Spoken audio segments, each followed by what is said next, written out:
Selamat malam kepada Ibu dan teman-teman. Perkenalkan nama saya Rizka Simanguntung dari kelas 11 PMI 2. Pada kesempatan kali ini saya akan menjelaskan tentang proyek matematika wajib saya. Sebelumnya, karena saya adalah nomor urut ganjil, maka yang akan saya kerjakan adalah persoalan tentang barisan dan deret geometri. Barisan dan deret geometri ini ditemukan oleh Leonardo da Pisa atau Leonardo Pisano, di mana barisan dan deret geometri ini merupakan jenis barisan dan deret di mana bilangan berikutnya merupakan hasil perkalian dari bilangan sebelumnya dengan suatu bilangan rasio tertentu. Jadi yang pertama kali yang akan kita bahas adalah soal pada bidang fisika. Seorang peneliti melakukan eksperimen untuk mengamati gerak bola pejal yang jatuh bebas. Bola dilepaskan dari ketinggian tertentu dan setiap detik jarak yang ditempuh bola membentuk barisan geometri. Diketahui bahwa bola tersebut jatuh bebas tanpa hambatan udara. Pada detik pertama, bola berada pada ketinggian 5 meter dari permukaan tanah. Jika setiap detik bola menempuh setengah dari jarak yang ditempuh pada detik sebelumnya, maka A, tentukan ketinggian bola pejal pada detik ketiga. Diketahui tadi pada soal bahwa T awal dapat kita sebutkan T1, bola berada pada ketinggian 5 meter. Maka ini dapat menjadi nilai dari U1 atau suku pertama.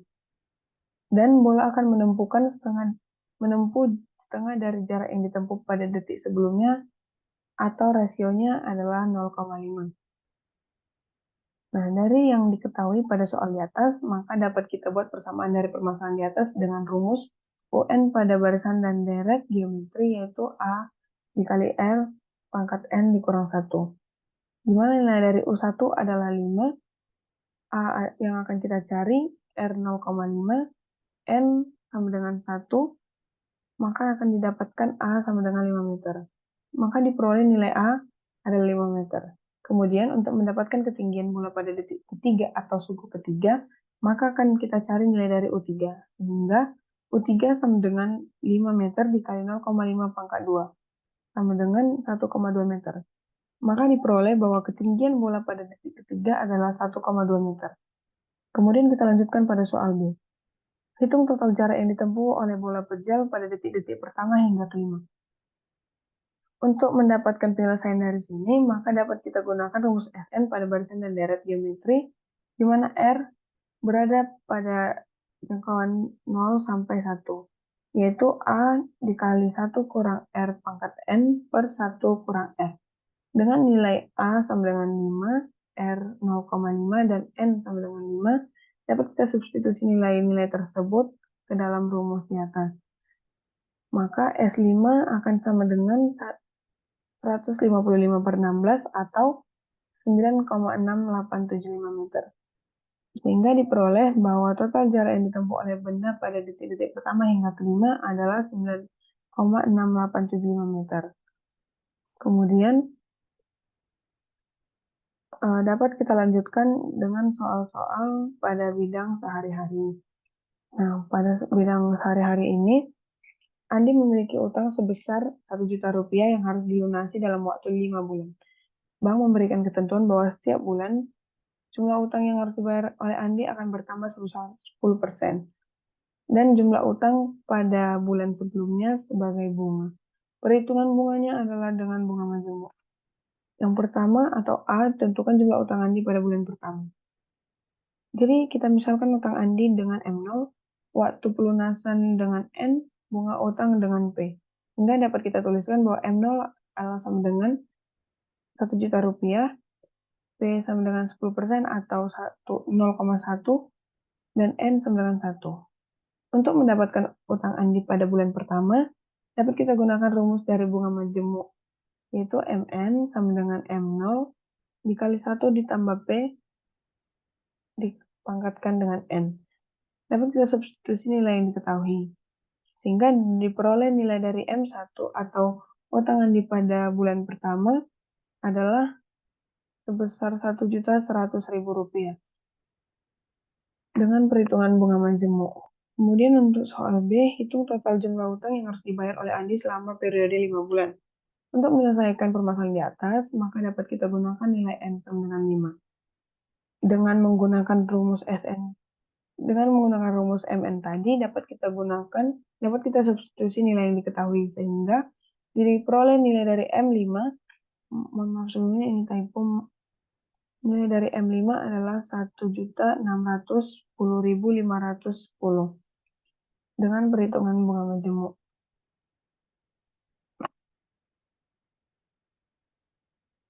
Masuk kita ke soal C. Jika Anda ingin mengetahui jumlah utang yang harus dibayarkan pada bulan ke-6 tanpa menyelesaikan seluruh utang pada bulan ke-5, hitunglah jumlah utang pada bulan ke-6. Nah, pertama-tama tadi pada soal di awal dikatakan bahwa periode si Andi ini membayarkan utangnya itu harus 5 bulan. Maka kalau misalnya dia udah lewat 5 bulan, maka perhitungan pada bulan ke-6-nya ini itu akan dihitung di mana M0-nya itu adalah jumlah dari utangnya si Andi pada bulan ke-5. Makin besarlah nanti utangnya ini pada bulan ke-6. Nah, untuk menyelesaikan permasalahan di atas, dapat kita totalkan nilai dari M5 ditambah M1 aksen, di mana M1 aksen ini sama dengan M5 dikali dalam kurung 1 tambah P ditutup kurung pangkatkan N. Dapat kita substitusi nilai yang diketahui sehingga diperoleh M1 aksen sama dengan 1.610.510 dikalikan dengan 1,1 pangkat 1 akan diperoleh nilai dari M1 adalah sama dengan 1.771.561 rupiah. Maka akan diperoleh nilai dari MT yaitu 3.382.071. Maka diperoleh jumlah utang yang harus dibayarkan pada bulan ke-6 tanpa menyelesaikan seluruh utang pada bulan ke-5 adalah 3.382.071 dengan perhitungan bunga majemuk. Kemudian untuk soal yang D, jika Anda ingin melunasi utangnya lebih cepat dan membayar seluruh utang pada bulan ketiga, berapa jumlah utang yang harus dibayarkan pada bulan ketiga?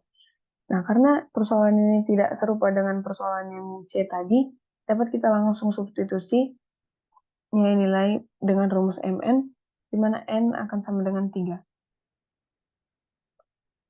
Sehingga akan diperoleh nanti nilai M3 sama dengan 1.331.000 dengan perhitungan bunga majemuk. Kita akan memasuki soal pada bidang teknologi. Seorang perancang grafis sedang bekerja pada proyek desain yang melibatkan resolusi gambar. Dia ingin memastikan bahwa setiap gambar yang dihasilkan memiliki kualitas yang baik dan sesuai dengan resolusi layar yang ditargetkan. Resolusi layar diukur dalam piksel, dan setiap gambar harus memiliki dimensi yang sesuai. Perancang ingin membuat serangkaian gambar dengan resolusi yang meningkat secara geometris. Jika gambar pertama memiliki resolusi 800 x 600 piksel dan setiap gambar yang selanjutnya memiliki 2 kali lipat resolusi gambar sebelumnya, tentukan resolusi gambar keempat dalam deret ini. Pada soal diberitahu bahwa awalnya gambar beresolusi 800 x 600 piksel, atau dapat kita sebutkan bahwa ini adalah suku pertama atau U1, dan setiap gambar selanjutnya akan memiliki 2 kali lipat resolusi gambar sebelumnya, atau rasionya adalah sama dengan 2, sehingga dapat kita tuliskan sebagai berikut. Untuk mendapatkan jawaban akhir dari persoalan di atas, dapat kita misalkan bahwa resolusi gambar adalah UN sama dengan A dikali Y piksel, dengan A adalah A awal dari A dikali rasio pangkat N dikurang 1, dan Y adalah AY kali R pangkat N kurang 1, dan nilai N adalah 4. Sehingga jika kita substitusi nilai-nilai yang sudah diketahui tersebut, akan kita peroleh bahwa nilai A4 adalah 6.400 dan nilai Y4 adalah 4.800. Sehingga dapat disimpulkan bahwa resolusi gambar keempat adalah 6.400 dikali 4.800 piksel. Kemudian yang selanjutnya, sebuah proyektor memiliki resolusi awal 1280 dikali 720 piksel. Jika proyektor tersebut menggunakan deret geometri untuk meningkatkan resolusinya dan setiap tingkatan deret memiliki rasio 1,5, tentukan resolusi pada tingkat ketiga. Nah, pada soal diberitahu bahwa resolusi gambar adalah 1280 dikali 720, atau di mana UN atau suku pertama sama dengan 1280 dikali 720. Dan setiap gambar selanjutnya akan memiliki 1,5 kali lipat resolusi gambar sebelumnya, atau di mana R atau rasionya adalah 1,5. Maka untuk mendapatkan jawaban akhir dari persoalan di atas, dapat kita misalkan bahwa resolusi gambar adalah UN sama dengan A dikali Y piksel, dengan A adalah A R pangkat N kurang 1, dan Y adalah AY kali R pangkat N kurang 1. Dan nilai N adalah 3. Sehingga akan diperoleh nilai A3 adalah 2880 dan nilai Y3 adalah 1620. Maka dapat disimpulkan bahwa resolusi gambar ketiga adalah 2880 dikali 1620 piksel. Jadi sekian dari saya. Apabila ada pertanyaan dapat diberikan pada kolom komentar. Demikian dari saya, Ibu dan teman-teman. Terima kasih.